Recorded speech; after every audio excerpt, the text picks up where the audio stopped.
So welcome back to the fifth episode of F1 MyTeam series. I lost the recording of the pre and post, so we're gonna go straight right in the race. And as you can see here, we are starting in sixth place. And let's see how this goes. The lights are out. We get a good start. We jumped over Perez. We jumped over Sainz. We jumped over Hamilton. Now we're just trying to keep our position. Kind of end on the middle, kind of jump a bit on the apex for Russell, and we're kind of still tussling for positions. Russell has the outside line, has better speed. We give up the position, we stay behind, and we just see Verstappen riding off into the sunset. But hey, it's Verstappen, it's RB. What can we do? All we can do now is literally just hang on behind Russell, try to keep within DRS, so hopefully we could overtake him, and then maybe if the Merc is fast enough to catch up Verstappen, then maybe we might have a chance on getting a shot at having a three-way fight for first. But as we kind of head into the last few corners, we kind of have a good this is, I feel like, one of our better sectors in this track, because we just shrank that gap that was like by 4/10 basically, when we were like around 7 to 8/10 throughout the rest of the track. And since we're kind of a bit close, it's either we're getting closer or Russell is kind of slowing down, because we are kind of keeping up with him. There you go. That's our first, I mean, not our first, but our biggest weakness is basically after turn one, where I feel like we're just so slow. Like, that's where we're losing a lot of time, and then like we make up the rest of the time by like the second and third sector, where it's more feasible to do like overtake, not to do overtakes, but like more comfortable for us to drive the car. Probably minus the chicane. The chicane's annoying. It's like I can never get the chicane right, but when you get to the last two, like the double left-hander over here, that's when we're like that gap was like 8-9 tenths, almost a second, and then but we just make up all that time in like the second and third sector. So it's just one of those things where we're gonna need the help of DRS on the front straight, because I feel like that will give us the best chance of overtaking Russell. And this time we did actually do a better job, because now we're only 6 tenths behind, not like almost a second behind Russell after that first turn. But you see that if you look at the timing board to the left, you basically see that there's a big DRS train. It's just, it's not, no one's really overtaking outside of like, well, yeah, there's really no one overtaking, because you just have this big DRS train behind Russell, and then another DRS train behind Alonso, until like Zhou, assuming Zhou could keep it within 1 second.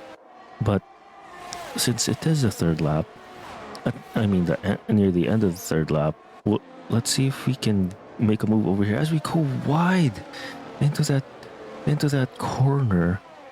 Kind of lost some time there. I wonder if that 4 tenths is enough to overtake Russell, as we are closing in. Hamilton's closing in on us, but it is just not enough. We lost so much time.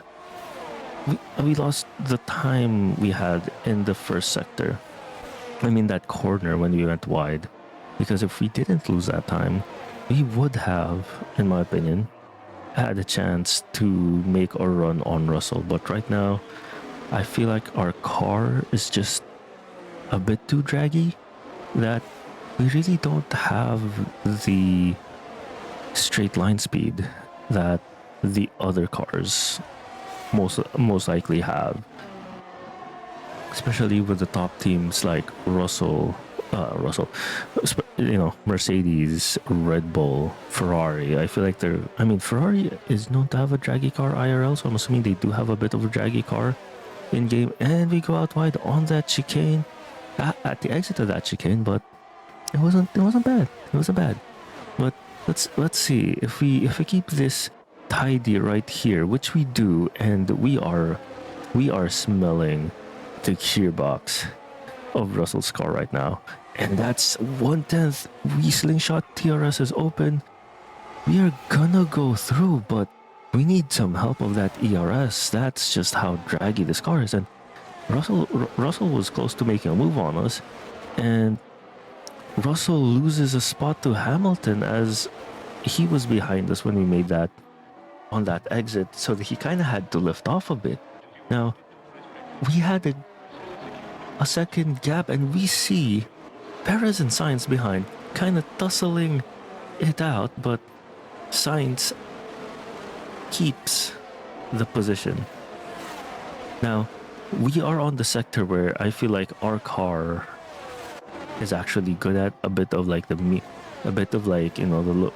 say a bit of low medium speed corners, and it kind of shows because like right now we have extended that gap to a second, 1.2 seconds, and we are somewhat chasing Verstappen in this part of the track, although we are making a big gap. Look at that gap, it increased by like 4/10 just in that just after that chicane. That's how much. I mean, our car has good acceleration, but like it's this part, the straight line. It's like when it becomes a drag race, that's where we're kind of like losing a lot of time, because that 4/10 of a second just disappeared. I would say now 5/10 of a second disappeared, because that's how slow we are in the first sector, like in the first few turns. But on here, this is where we make our money, because we got up to 1.2, almost 1.2, but I don't think we're gonna make some room for Verstappen right here. And then we'll see, and then no one in the rest of the field is actually overtaking. It's just a DRS train. I think everything, although I feel like there's no overtakes that's gonna happen in like sector 2 or 3, unless someone makes a big mistake. But here in the front straight is where we will see all of the overtakes, in my opinion, because this is where the DRS zone is, and then that's where everyone's just going to be making the overtakes. And then other than that, there is going to be no overtakes, and we see Hamilton kind of switching it up. And here we go, Tsunoda, Magnussen kind of duking it out for positions, and Tsunoda actually keeps that position. So here we are on lap 10, where we were able to catch on Verstappen. We were within a 10th. Now we're on like the part of the track where the car's kind of weak on, but we know we could make this work. And the reason why we're able to catch Verstappen is Verstappen's on softs right now, and we're on mediums, so our tires are still fine. And the softs that Verstappen is on is slowly but surely degrading, and which gives us more of an advantage. Wait, hold up. He was on mediums. Okay, from one angle it did look like he was on softs, but something might be wrong with Verstappen's car if we were able to get within a second, because earlier we were just 2 seconds behind, and as we get through the DRS zone, it looks like we didn't get DRS because we were where the detection zone was, we were a bit over a second, and there we go. Yeah, we don't see the DRS of our car open, so we just have to go through another lap and maybe hopefully get a chance of sticking it a bit closer to Verstappen, so we could have a chance at DRS. But we see that the rest of the field is starting to pit right now. Those must be the cars that are in the softer compound tires, as they'll start pitting. Yeah, lap 11 is a bit an extension of those tires in my opinion, but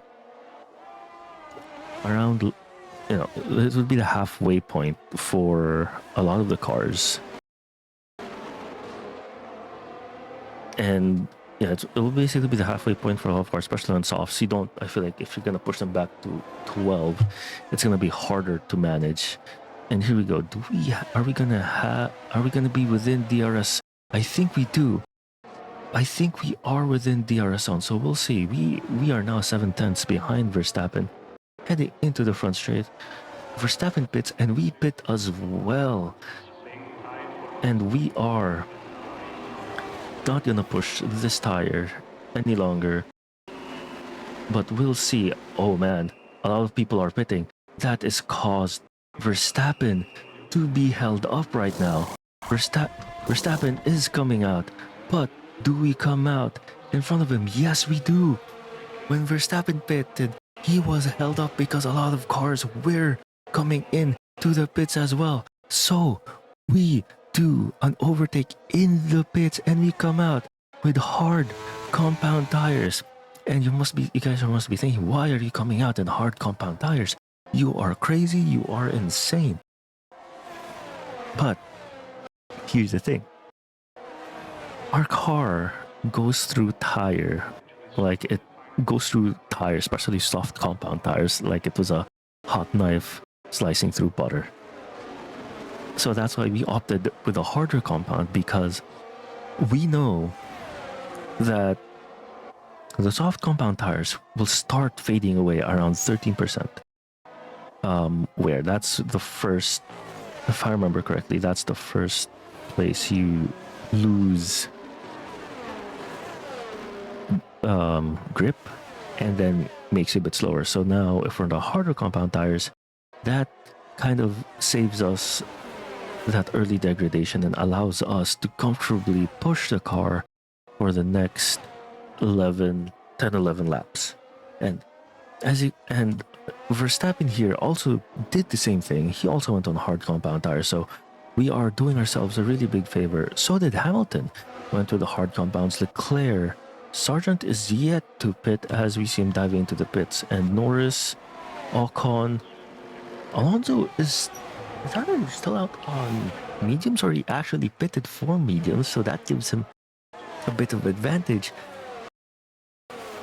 That gives him a bit of an advantage earlier in the stint. But as we reach the end of this race, we know that the harder compound tires will have better grip and will be faster compared to the softer or medium tire compounds. Here we are on the final lap. Verstappen is still a second and a half behind us. We are cruising our way to victory while we see the cars behind us basically duking it out and having to slow down, trying to protect their positions. And this gives us the most optimal way to win Imola, because you have Verstappen being hounded by Sainz, you have Perez being hounded by Russell, Leclerc and Hamilton, and like the two other cars behind them. So that's like a four-way battle for sixth. So we see here Verstappen's kind of catching us, because our tires do degrade faster than the top teams.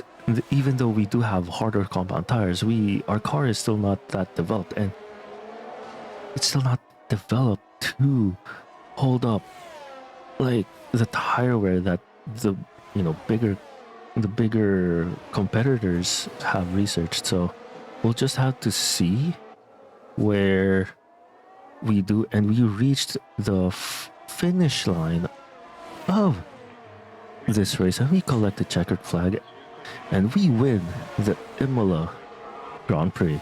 So there you go. We finished first ahead of Verstappen and Sainz, which is a really good result because I didn't know this would be possible. Did help that Verstappen got stuck in the pits as all the other cars were coming in. That allowed us to have like a 2-second breathing room, and we were able to keep that breathing room for the rest of the race. So yeah, I apologize for this scuffed video on the 5th episode, but I can tell you I do have the rest of the other races, the pre and post, so it's all good. And until the next time, this is Final 12 signing out.